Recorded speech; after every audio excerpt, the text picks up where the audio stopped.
Tous les jours, on consomme du plastique, parfois même sans s'en rendre compte, ce qui fait que cela génère des énormes quantités de déchets plastiques qui se retrouvent parfois dans l'environnement, et ça aussi bien sur Terre qu'en mer, et ces plastiques impactent bien entendu la biodiversité.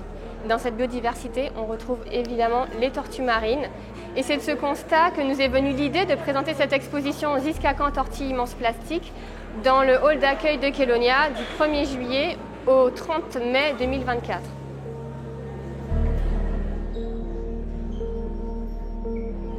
Dans cet espace, on illustre les déchets principaux qu'on va retrouver aussi bien sur Terre, sur nos plages, qu'en mer.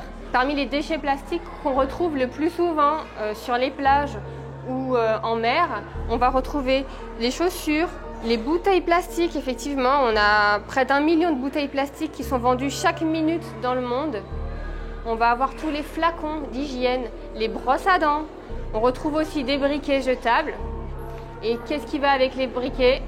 Les mégots de cigarettes. À La Réunion, on a voulu étudier un peu plus cette problématique d'ingestion des plastiques par les tortues marines. Sur les 4 espèces qu'on prend en charge et qu'on soigne chaque année, on a à peu près la moitié qui ont ingéré du plastique. Et chez les tortues kawan, eh bien, c'est 80% des tortues qu'on soigne chaque année qui ont ingéré du plastique. Ce plastique, il a une durée de vie très longue. Ça va aller de 1 an à 1000 ans pour les polystyrènes, par exemple. En fait, on peut considérer que le plastique ne disparaît jamais. Il va se fragmenter en différentes catégories. On va avoir les macroplastiques, c'est d'abord les gros déchets entiers. Ensuite, ils vont se casser en petits morceaux. On va avoir donc des microplastiques inférieurs à 5 mm. Et en dessous, on va avoir du nanoplastique.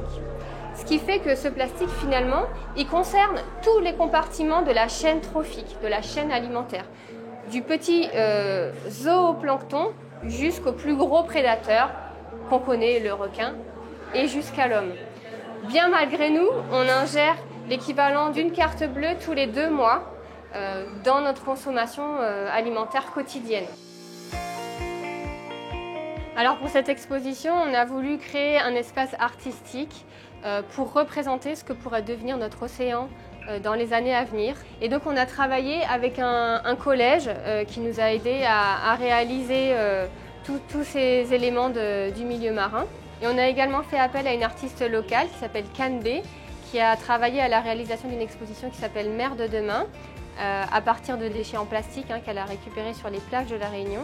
Et elle a donc préparé ces petits aquariums qui sont des extraits des différents éléments qu'elle a pu créer pour cette belle exposition. Alors on voit de plus en plus d'initiatives qui se développent au niveau local ou au niveau mondial, à la fois pour ramasser le plastique présent dans l'environnement et à la fois aussi pour réduire la consommation de plastique. Il suffit de se renseigner, regarder autour de chez nous et voir comment est-ce qu'on peut faire pour, à notre niveau, chacun agir contre cette pollution plastique.